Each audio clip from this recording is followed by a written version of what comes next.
The Rays take on the Dodgers game 2, and that's going to be an 8:08 p.m. Eastern first pitch in the 2020 World Series. LA's up 1-0 in this series. The Dodgers are the $1.55 favorite. Totals 8 runs. We're 3-1 in our last 4 extra daily picks on patreon.com/BrockPage. And access to that membership costs just $2.99. We're also 3-1 in our last 4 Dog of the Day tier package picks on that site as well. We currently have over 795 members signed up and active on that page. And if you want to join those folks and get in on the action, link for that site is in the description section below. And once again, that's patreon.com/BrockPage. Now the Rays are plus $1.35 for an outright win. And if you like Tampa plus 1.5, they're minus $1.65, getting the job done on the run line. Looks like Blake Snell for the Rays, Tony Gonsolin for the Dodgers. Now Tony had a 2.31 ERA during the regular season, .84 WHIP as well. The Dodgers are currently on a 4-game winning streak, including an 8-3 victory last night in Game 1 over these very Tampa Bay Rays. Mookie Betts went 2 for 4 with a homer and 2 runs scored. Cody Bellinger also hit a 2-run shot to right center in the 4th, and Max Muncy found himself going 2 for 4 with a couple of rippies. Yeah, he ripped them. A couple of ribbies and a pair of runs scored. And of course, Clayton Kershaw was very good last night as well.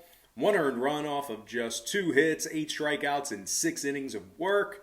This LA squad is giving up just 2.6 runs per contest in their last 5 victories.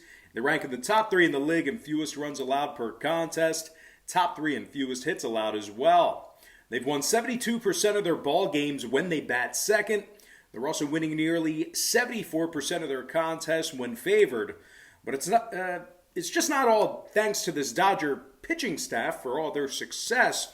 This Dodger lineup can certainly put a charge in the ball. Mookie Betts is batting .327 in the postseason with 7 extra base hits and 6 RBI.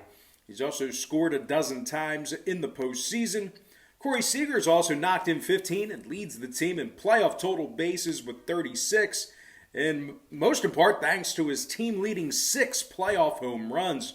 And speaking of homers, Cody Bellinger's hit 4 of them in the postseason, and he's also knocked in a dozen. The Dodgers are in the top 3 in run production per contest, top 10 in hits. They also average 4.01 walks per 9 at the plate.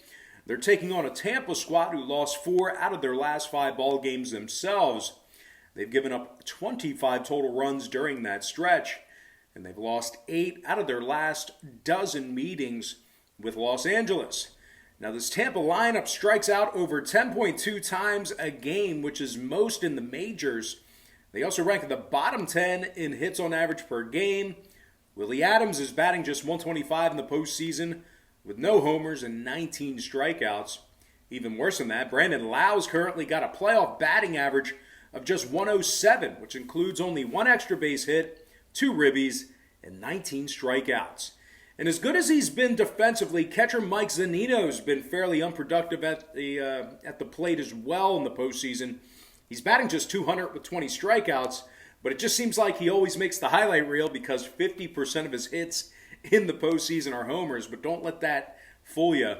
He's been fairly unproductive at the plate. A lot of strikeouts. But regardless, this Tampa squad has given up 5.7 runs per contest on average in their last 10 head-to-head meetings with the Dodgers. And Blake Snell's just 2-2 in the postseason as well. Give me the Dodgers winning this one outright, going up 2-0 in the series.